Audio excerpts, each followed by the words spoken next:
Belarus में मौजूद Wagner's पर बड़ा खुलासा किया गया है।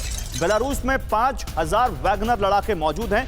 यूक्रेन के बॉर्डर गार्ड सर्विस का बड़ा दावा है। छुट्टी के बाद बेलारूस पहुंचे हजारों वैगनर्स। बेलारूस बॉर्डर के नजदीक बढ़ाई गई है सुरक्षा।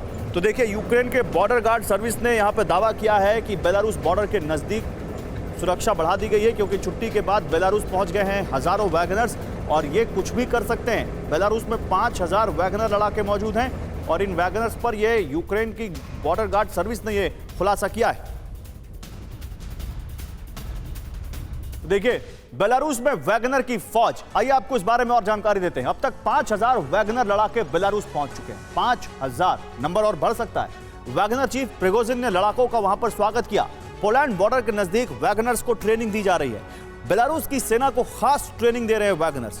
बेलारूस से सटे यूक्रेन बॉर्डर पर सुरक्षा बढ़ा दी गई है। बेलारूस बॉर्डर से सटे 60 इलाकों में लैंड माइंस बिछा दी गई है, ताकि अगर कोई भी इनका मकसद हो यूक्रेन के खिलाफ तो उसको नाकाम किया जा सके। बिग वॉल पर आपको इस बारे में और जानकारी देते हैं। बेलारूस में वैगनर फोर्स का इतना बड़ा जमावड़ा क्यों? देखिए, बेलारूस में वैगनर फोर्स का जमावड़ा क्यों, ये एक बहुत बड़ा सवाल है। बेलारूस सैनिकों को वैगनर क्यों दे रहे हैं वॉर ट्रेनिंग? क्या बेलारूस किसी से बड़े युद्ध की तैयारी कर रहा है? क्या यूक्रेन से अलग किसी से वॉर हो सकती है?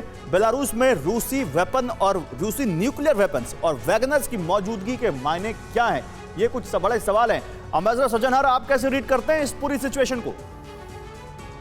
देखिए, दो चीजें हैं। मैं तो ये समझता हूं जो ये थ्रेट और इंटिमिडेट करने का प्रयास है, उधर से बेलारूस से भी जो हम वहां पर से तैयार हैं, वहां से हम ऑफेंसिव लॉन्च कर सकते हैं, वहां से हम अटैक लॉन्च कर सकते हैं। जहां तक रूस का ये आर्गुमेंट है दैट ये तो इंडिपेंडेंट वो अपना काम कर रहे हैं, I don't think anyone is going to buy that. क्योंकि उसके बाद देखिए, ये जो हुआ था, उनका जो म्यूटिनी हुई थी, उसके बाद प्रिगोजिन और उनके इतने सारे कमांडर्स क्रेमलिन में जाकर पुतिन से मिल चुके हैं। जी सर। तो I don't think anyone is going to buy. जो इन दोनों में तो बिल्कुल वो अलगाव हो गया है और Wagner is acting on its own, बिल्कुल नहीं। आई थिंक एवरीवन अंडरस्टैंड जो वागनर का फिर वही से कनेक्शन है पुतिन के साथ। पुतिन ने चाहे माफ कर दिया हो, परंतु वो उसने ये कहा है जो उनको वो इस्तेमाल नहीं करेगा। पुतिन ने कहा है इस्तेमाल नहीं करेगा, but we'll have to wait and see. और उन्होंने कहा केवल उनका हम इस्तेमाल प्रयोग करेंगे अफ्रीका में जो उनके ऑपरेशंस हैं, यहाँ पर हम उनका इस्तेमाल नहीं करेंगे। Still there is a question mark, क्योंकि दोनों प्रिगोजिन और पुतिन के बीच में मुलाकात हुई है। अभी क्रेमलिन में मुलाकात हुई है और उन्होंने कहा उन्होंने दोनों ने अपनी सुलह कर ली है। बेलारूस की सेना को वैगनर्स ट्रेनिंग दे रहे हैं and at the same time जिस कंट्री में ट्रेनिंग चल रही है वहीं पर रूस के न्यूक्लियर वेपन्स रखे हैं। तो ये सिचुएशन 2+2 वाली तो नहीं दिख रही है ब्रिगेडियर थापर, आप कैसे देख रहे हैं इसको? देखिए, मैं जो जनरल साहब ने, अम्बेसडर साहब ने कहा, मैं उससे बहुत सहमत हूँ। मैं दो पॉइंट और करना चाहता हूँ। जो वैगनर ग्रुप बेलारूस में बैठा है, 5000-6000 जितने हैं, ये यूक्रेन के लिए एक थ्रेटनिंग बीइंग है। उसके लिए उसको अपनी कुछ फौज वहां पर लगानी पड़ेगी, ताकि अगर खुदा ना खास्ता कल वैगनर ग्रुप वहां से कुछ अटैक करता है तो इनके पास डिफेंड करने को हो। तो इतनी फोर्स उसको अलग से जो उसको रशिया के अगेंस्ट अवेलेबल नहीं है, तो एक थ्रेट है। दूसरा, मैं नहीं समझता, वैसे अम्बेसडर साहब ज्यादा काबिल है इस बात पे बात करने, मैं नहीं समझता कि बेलारूस डायरेक्टली अटैक में ज्वाइन करेगा, वॉर में ज्वाइन करेगा, क्योंकि ये इंटरनेशनल एक दूसरे मुल्क के साथ लड़ाई कर रहा है। अभी तक तो रशिया और यूक्रेन की लड़ाई हो रही है। रशिया भी इसी वजह से बेलारूस से शायद नहीं आ सकता, लेकिन जो वैगनर ग्रुप को इस्तेमाल लॉन्च किया जा सकता है, बेलारूस कह सकता है ये हमारे कंट्रोल में नहीं है।